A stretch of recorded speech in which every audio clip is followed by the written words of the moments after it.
October 12th, 2024. I'm out here just continuing to document what I guess you would call natural progress. The weeds are laying down. Yeah, look how short everything is.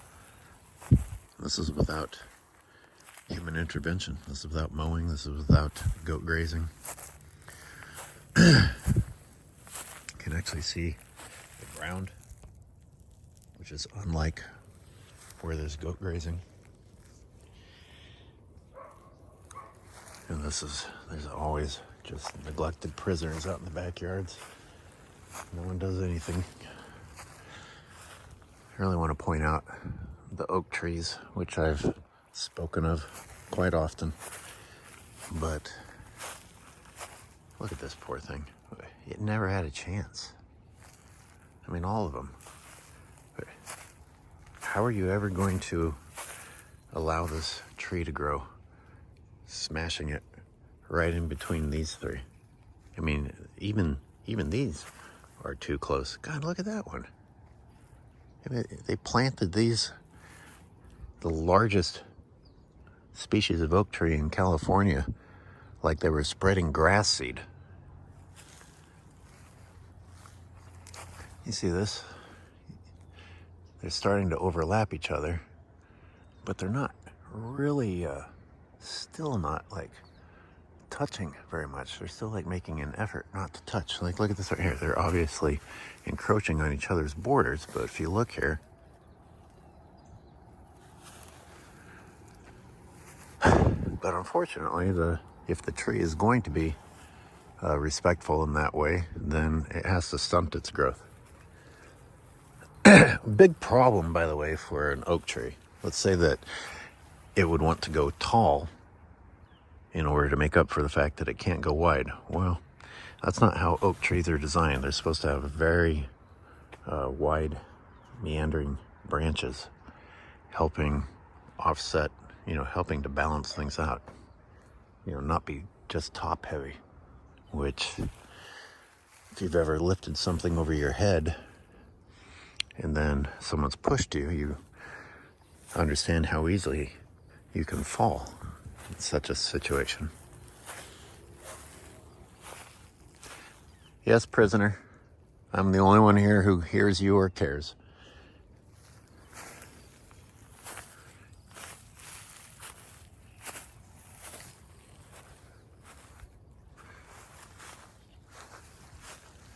I'm just looking at the bend.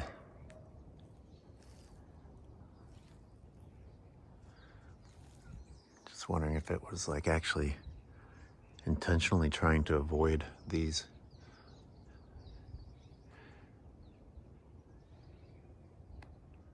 And it almost looks like these trees are responding to that space there, but sadly this tree quickly ran into these trees. Like, the people that did this planting didn't leave these trees any space to work with.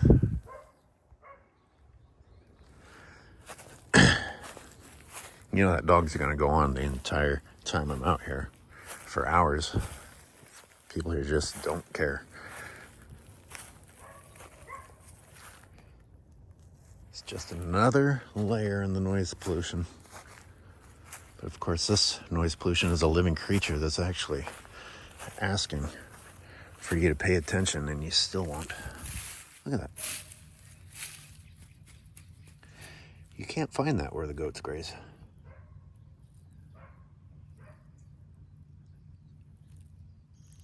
The goats reinforce the weeds to such an extent you can't even find anywhere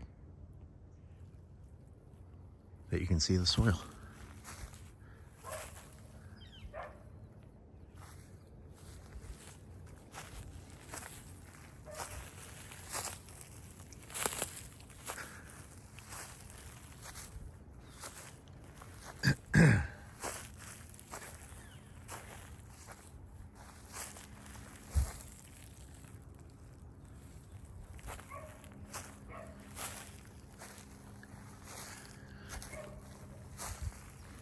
You hear the echo. bouncing off all the cookie cutter houses.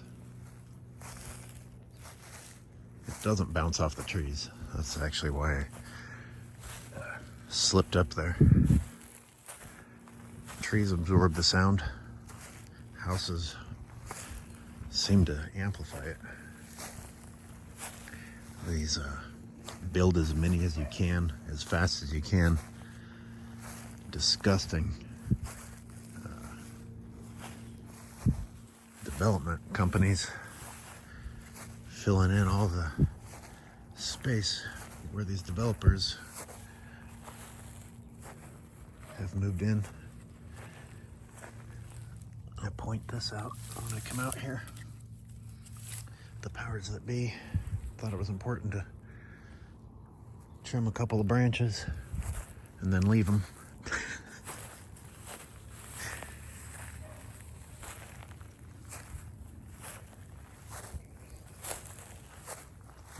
Now those are particularly old. But then they doubled down on that stupidity. Look at all the bare soil. It's awesome. Get rid of these weeds by hand pulling and allow the oak trees to drop a native plant suppression, and you will actually successfully get rid of these invasive weeds. I'm serious. You will. That's a nice example of passive recovery. And the strongest evidence that I have for that is where they graze every year. You don't see anything even close to this sort of recovery or improvement. I understand that it doesn't look great because in our minds we're accustomed to only thinking that our manicured lawns that are watered nightly, that sort of green is what's good. Well, as much as I would like these introduced fire fuel plants to not be here, where the goats graze, it's way worse. Way worse. Anyway, here's the most recent moronic urban forest / Roseville Park Service effort. At the time, I was mad enough that they were randomly chopping down branches because of the fact that these have all been planted so stupidly, and the branches are all interfering with each other, that it created, you might say, another maintenance issue, like an excuse to come out here, an excuse to always come and trim branches because you planted incorrectly. But I was more concerned about the fact that they were going to possibly become aware of this area and start grazing it with goats. However, they still have not done that, which I'm very happy about. On the other hand, you see how old these look now. They never came back and picked them up. I don't know what their thinking was, but it's I don't know where that ranks on the list of stupid things that I've seen this city do, but it's up there. You also see how the weeds react to it. You know, some of the only places that you still have tall, invasive fire fuel plants brought over by the ranchers that we celebrate is where they have the branches supporting them from the people who are in charge.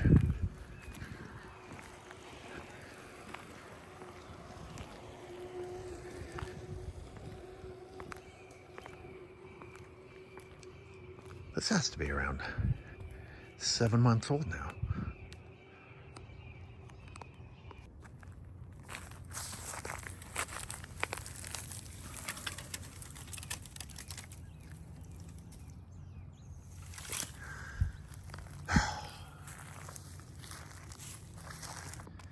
So I'm coming out of there,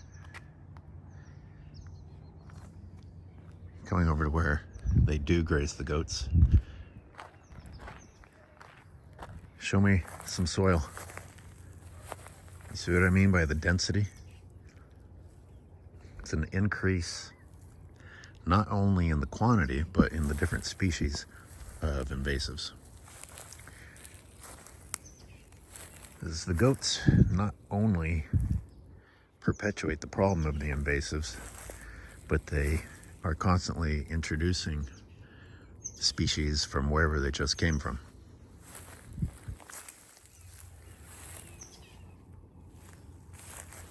This is October 12th, 2024.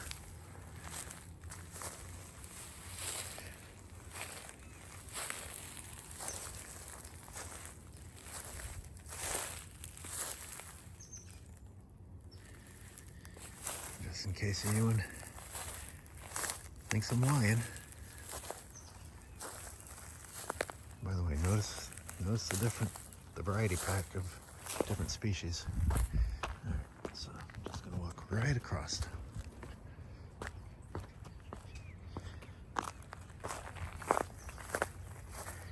And boom, look at this. Look at how quickly I can see leaves and I can see soil. I can hear obnoxious idiots.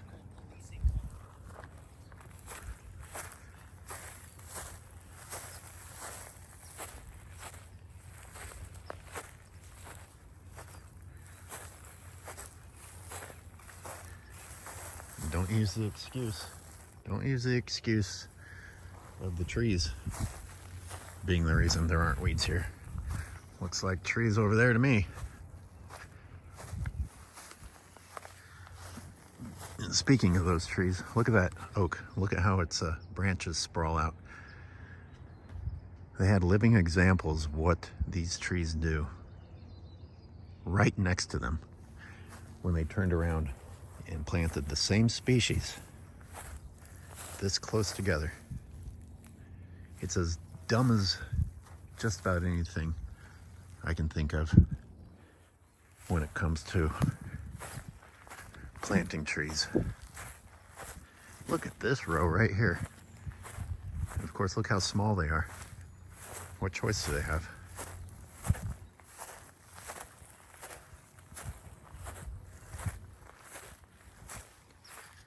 Hundreds and hundreds and hundreds.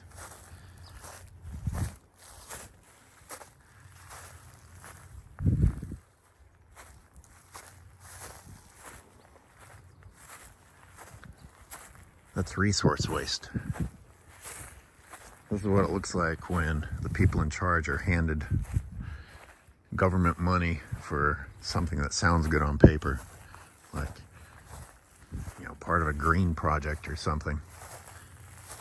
Well, it's wasted money because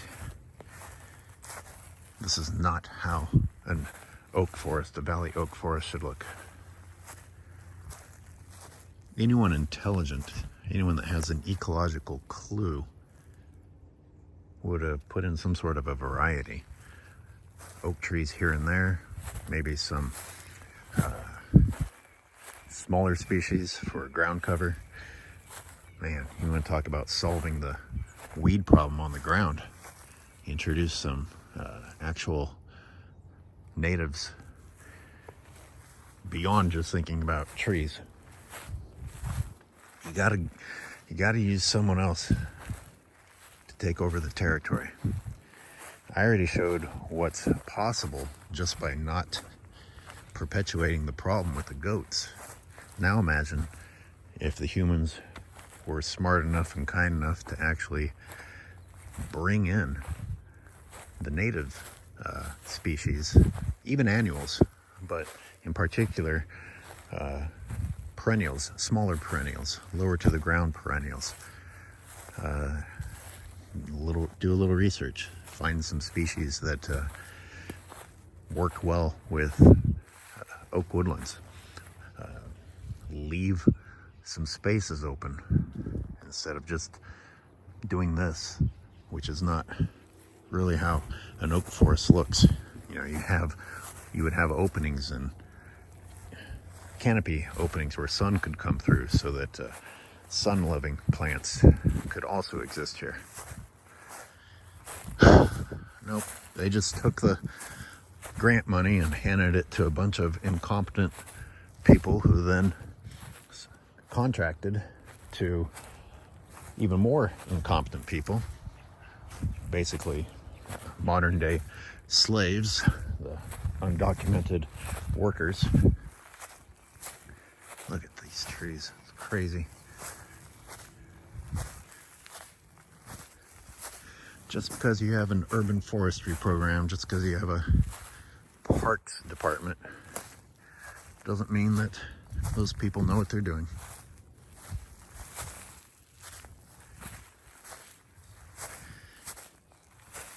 Sadly, this is certainly not the only example, but it's a hell of an example.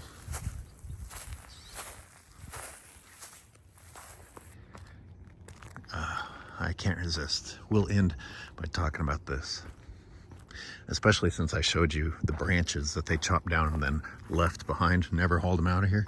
But they will come in and haul branches of a tree that naturally fell, that should be here. And they've done this multiple times over the years. This is over on the side where the people actually get involved and interfere, which is one of the reasons why there's so many more invasive plant problems. And sadly enough, it's right next to what was once a wonderful creek. There's still some natives surviving there, but you know what's going to come up here?